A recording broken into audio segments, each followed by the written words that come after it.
I asked you guys to vote on which one of the awesome new 40k releases you wanted to see first on the channel, and by a landslide, you have chosen Wazdakka, the awesome new orc character, to be the first video. So that's what I'm going to tackle in today's video. Before I get into it though, I just want to thank you to everyone out there who continues to support the channel by watching, liking, commenting videos, making sure that you're subscribed. Those things are huge.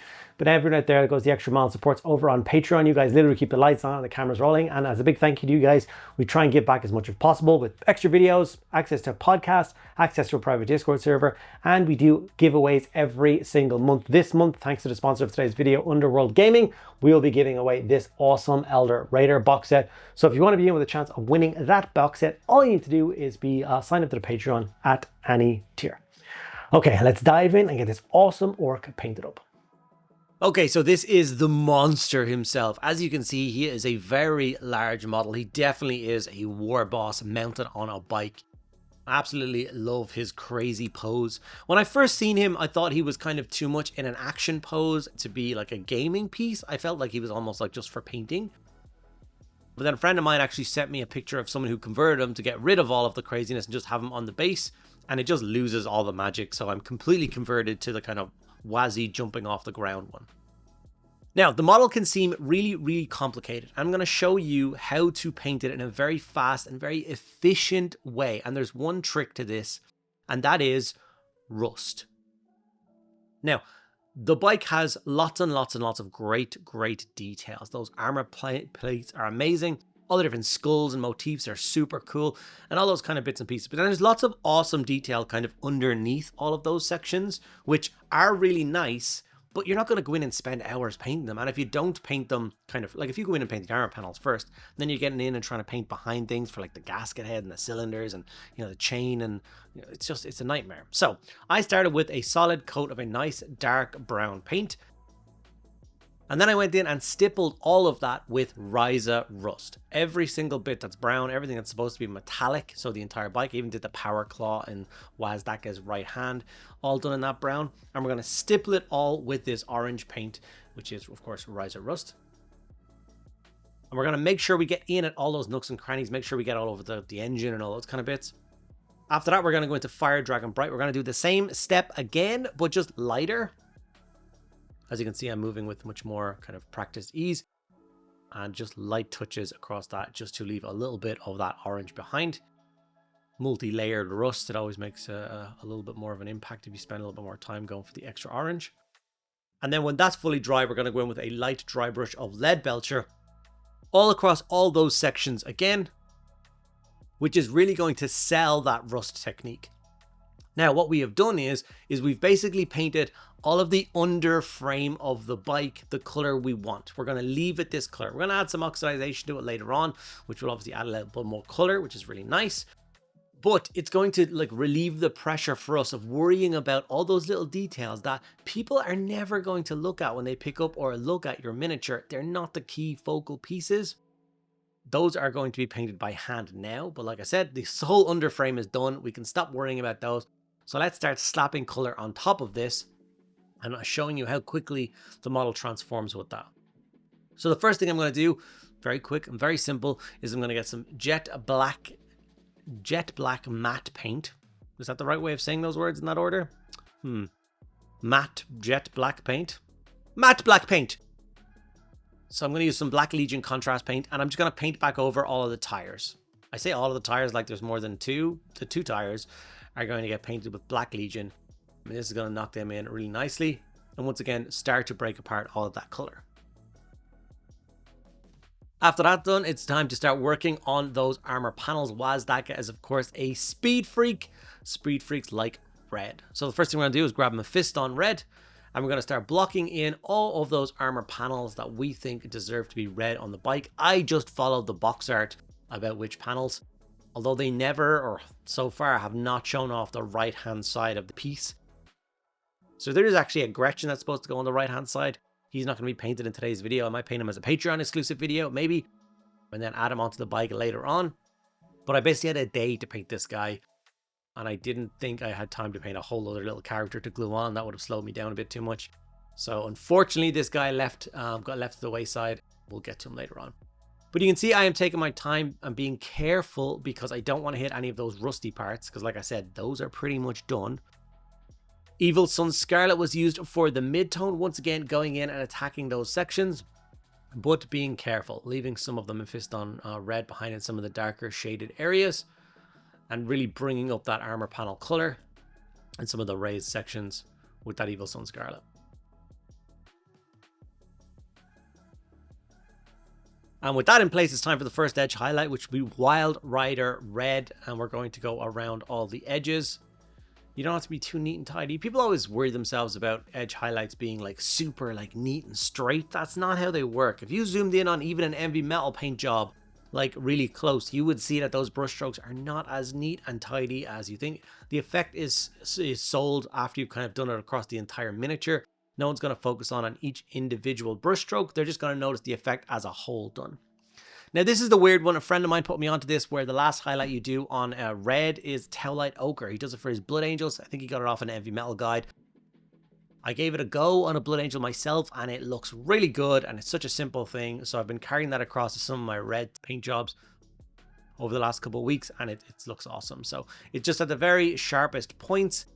Anywhere there's a sharp turn or like a nut or a bolt or anything like that, the final highlight we're going to hit with this Towlight Ochre, and it does make a huge difference. The red really pops from it. And as you can see, the red is all done, and you can see once again, pay attention to the rust underneath the bike. You're not really noticing that, but it's painted. The armor is definitely stealing all of your attention away. Okay, time to work on the skin. So we got some Wa flesh first, and we're going to block in those colors. Now, all of my orcs are usually painted using contrast paints to start with, because I basically spray the models black, spray the models gray sear, and then I apply all the base coats with contrast. Now, obviously, because I needed to do the rust technique across this bike, that wasn't possible. So I'm going to start with Wa flesh as the substitute for the base coat I used with the contrast. And then all the other stages are going to be exactly the same. So the first thing we do is Berserker Bloodshade, and we're going to apply this across all of the skin, making sure it settles into all the recesses and removing as much as possible from the kind of higher up areas. This just adds a kind of a tinge of warmth to the orc skin. I have a kind of a bizarre style for my orc skin for 40k. I want them to, basically I want to take the humor out of orcs. I don't want orcs to be seen as a joke, you know what I mean? Like those funny cartoons, and you know, they're not. They're one of the most dangerous threats to the Imperium. They are like a terrifying menace, and I think they should be treated with that kind of respect. When I play fantasy orcs, I go for like the luminous toxic green skin, and they're all kind of funny and jokey and stuff like that, and I like playing that off. And my second edition orc army is the same. It's all going to be bright and vibrant, but these guys are supposed to be grim. So I used a little bit of Steel Legion Drab just to base coat in his saddle. And then also, I didn't notice until later on, but where his power claw meets his arm, there's actually a bit of cushioning in there. Finally, it's like they've thought about it. So I went back and did the Steel Legion Drab on that bit as well. And then when I layered up Steel Legion Drab later on, I did the same for that. Some Xandri Dust is what I use to base coat in all of my bone sections. So obviously there's these big, awesome, like 2 half skulls on either side of the cannon. I love it. So I got those, and then there's loads of skulls on the trophy rack and stuff. Strachan Green, Ogren Camo, and Krieg Khaki. Those are the 3 paints that I will use to layer up the skin, make it pop, but not make it vibrant and not real looking. Like if you actually saw an orc in real life standing in front of you, he's not going to have toxic green looking skin. It's going to have more of like a crocodile color or something like that. You know what I mean? Like that kind of green, the green you would see on an animal in nature. And that's what I'm trying to sell with this. You can let me know in the comments below what you think about that. What do you think I'm being silly? Do you think it should be crazy luminous toxic green?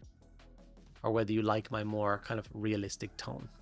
Obviously wait till you see the realistic tone at the very end before you make that decision and start commenting that you don't like it, please. Here you can see the mid-tone going on now. Really starting to make it pop.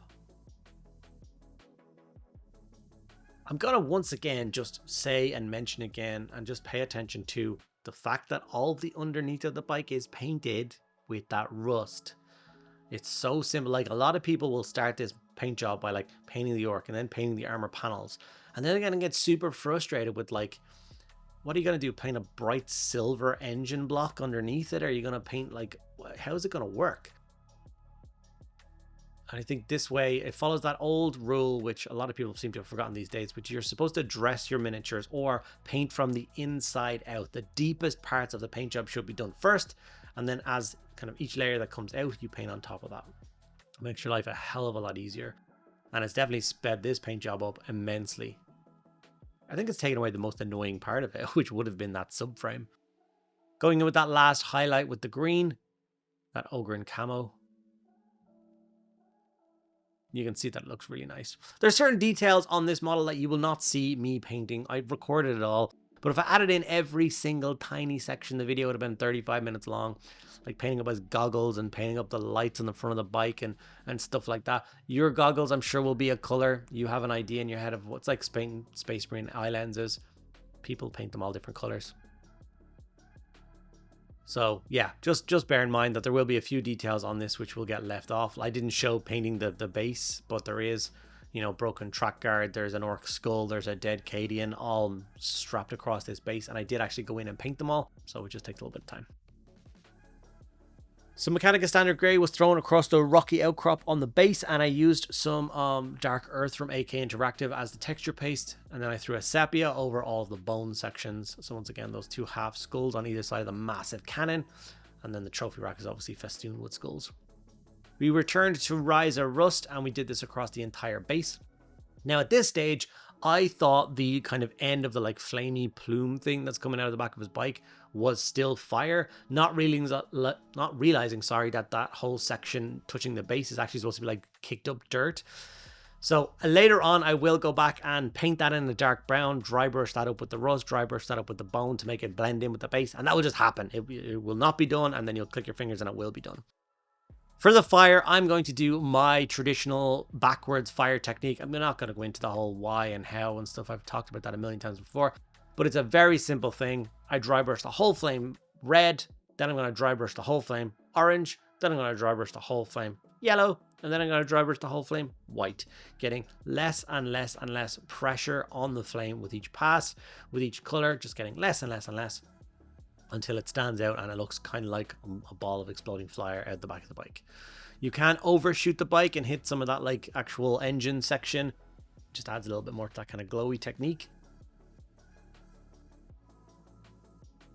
And I think it looks really cool. It takes about 10 seconds to do. People might also look at this section of the bike and be like, I can't paint that, or I don't know how to paint that, or it's going to take years to layer that up. Man, this took me 2 minutes with a dry brush to make it look like this. And I think it looks all right.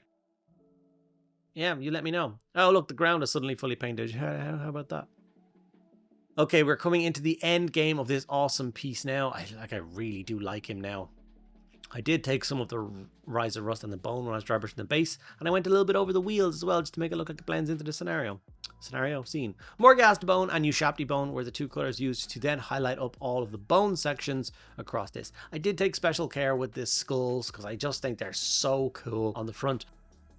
And then obviously I went a little bit faster on the ones on his back banner and stuff, and all the ones festooning the base because there's actually skulls everywhere. And here I am with the final highlight. As you can see, just going for the edge of the teeth, and any of the really sharp predominant kind of ridges on the bone will get highlighted like that.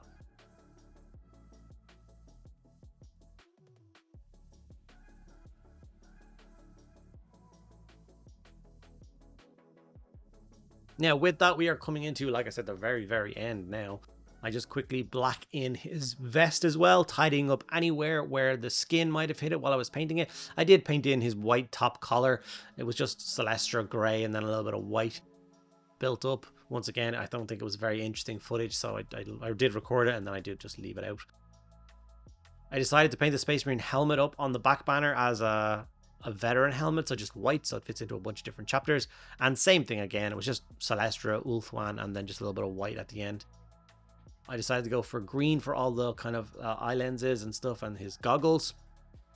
And then another really important stage is Nilic Oxide. It's just to splash a little bit more color onto those rust sections, which seem a little bit more brown. If you haven't used Nilic Oxide before, it's an awesome technical paint by Games Workshop. A bunch of companies do a bunch of different Nilic Oxides now. I'm not sure which one is my favorite. I'm just really comfortable with the Games Workshop one at this stage, so I just use that a lot. So basically, I always remember this rule, which is oxidization happens where water settles. So where a pool of water happens, that will definitely oxidize something. So I keep that as a core rule. So in around the suspension springs, any kind of grooves, anything like that, I feed a little bit of nitric oxide in. It made those bits pop, and we are left with this, our finished, fully painted Wazdakka. Not a single section of him was difficult to paint. It took me less than a day to paint it up, and I'm really happy with the results. What do you guys think of Wazdakka as a whole, his new reimagined model? I think it's amazing. Will you be taking him in your orc army? What do you think of the paint job? And what do you think of that rust technique? Thank you guys so much, as always, for sticking around to the end of the video, and I will see you in the next one.